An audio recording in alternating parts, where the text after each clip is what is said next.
So now going for attacks. So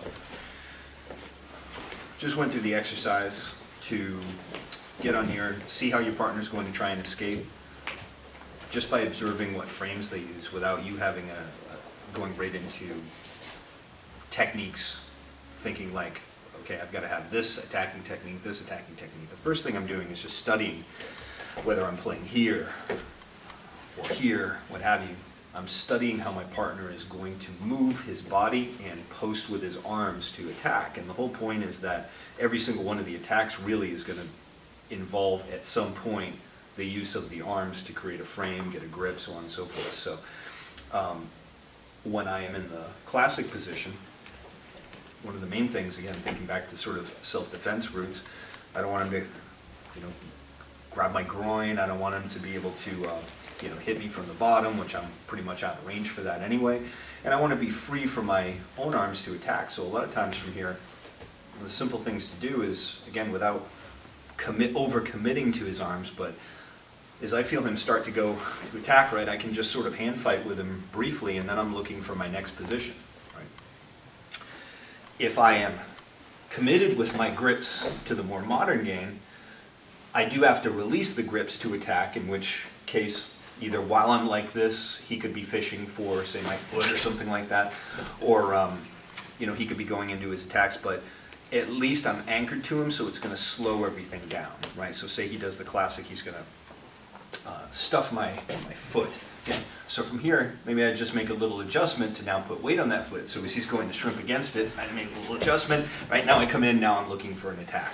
Now I go to his collar, whatever. So the first position is a little more like kind of control the arms, go for whatever attack.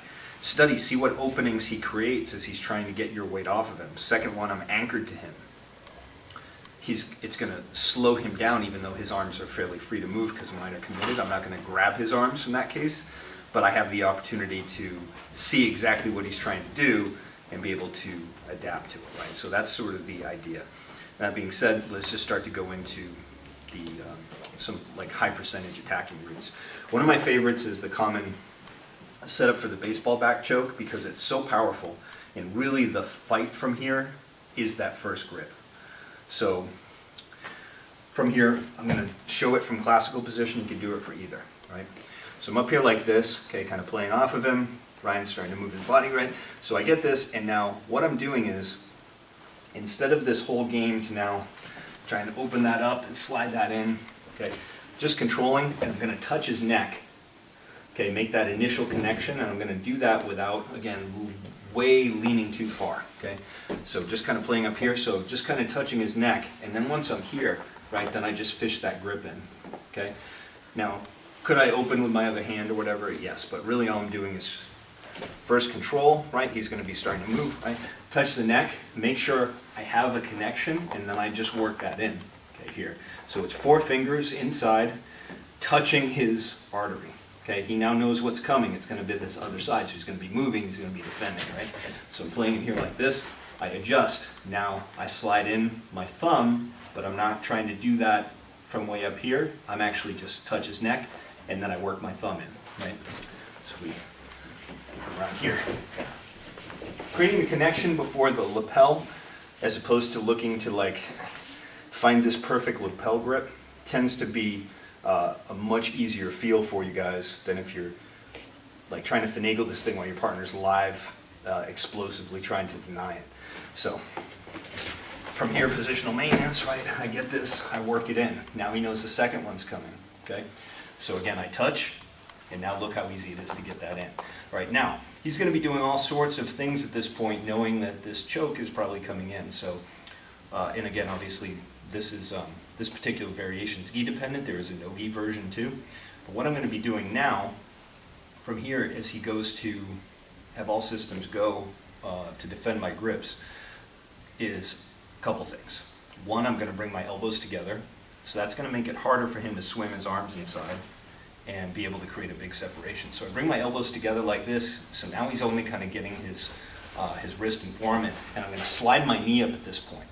Okay? Even if I had that classic position, I slide my knee up and I pull him up. Okay? So those 3 points. Elbows together. Okay? Knee comes up onto the sternum, and you pick the shoulders up off the mat. It's not about making him uncomfortable, even though it will. It's about cinching everything together and taking away his movement from here. So here. Okay, so now defend. Okay. Very difficult at this point. What I'm going to do is clear that arm with my shin. So I'm kind of falling into that space. And now I can stop pulling up on his shoulders because I've already cleared the arm. My knuckles are touching the mat, my elbows are flaring in. I feel the carotid artery on both sides of his neck with my wrist. And now all I'm going to do is drop my head here, and I'm going to sink into the position.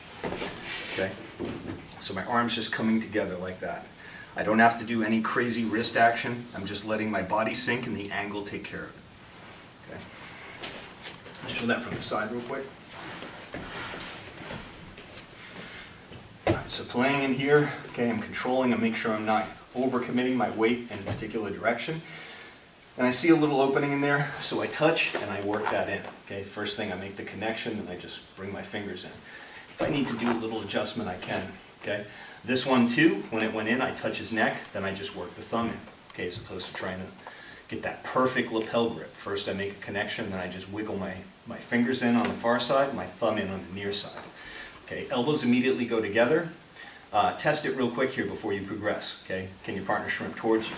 Can you shrimp away? Can you bridge? Good. Can he push? Okay, any of those things, can he thwart your attacks? All right. Now we're worrying about my actual grips. Okay, if my elbows are wide, he can come inside. So I'm going to cinch that together. Now I bring my knee up and I pick his shoulders up. Test this. Okay, try and get out. Good. Shin pin by sliding across his bicep. Now my knuckles are just touching the mat. Make sure I feel his neck on both sides.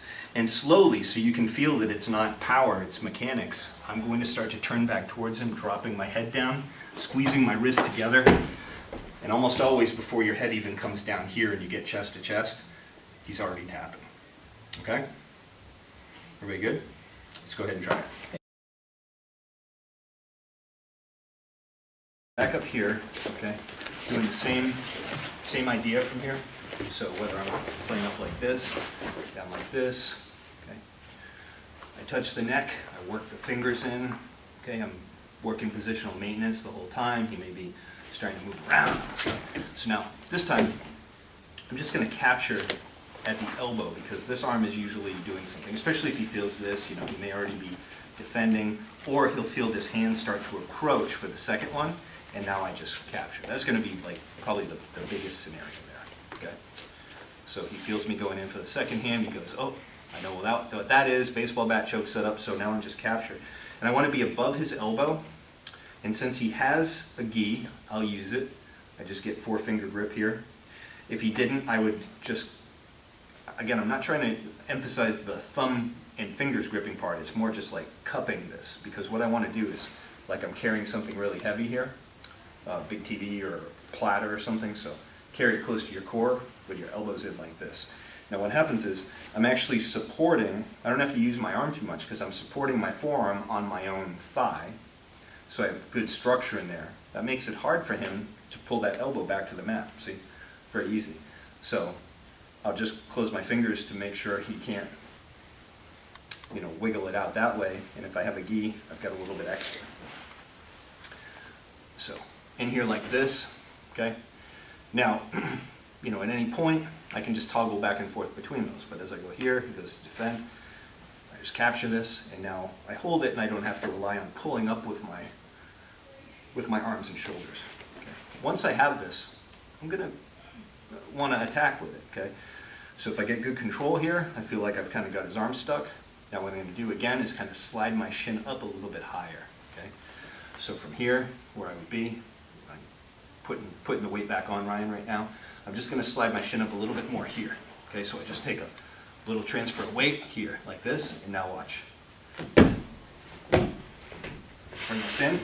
Now as I sit, see how it's super tight? Now what happens is a lot of times people let go with both hands here, but I want total control as I curl my leg and everything. So the hand that is anchored on the far side right here, that's the one I release. Capture the thumb. Okay, now I got it. Only letting go once I have the thumb. Okay, so a lot of times people want to let go here But that's where maybe he gets a little space, he buries that elbow. So I want to use the gi in this case, since I have it, to be able to keep him really close, keep my hips like all the way jammed up into his shoulder, basically. See that little step, step, step. Cinch everything in, fall back under control, and then the last thing you do is the hand that was over here on the far side of the neck captures that on the way back. And I control the wrist so he can't turn his thumb and try and do an escape of some sort. So, from here, touch the neck, work the 4 fingers in, get the good connection. This one starts to go in, then I grab, as he goes to defend, I just go, okay, well, I'll do this then. Support that on my own thigh, okay? Test that real quick. Have your partner go to pull their elbow down, right? You should feel like only a little bit of your grip doing any work, and mostly it's just the support structure here, okay? Slide your shin up onto his chest, and now from here, under control the whole time. Okay, notice how my pelvis hips are never coming up higher than his elbow, right, from here, because then his arm's gone. I'm always like by the tricep here, sitting down. This is helping to keep me attached to him.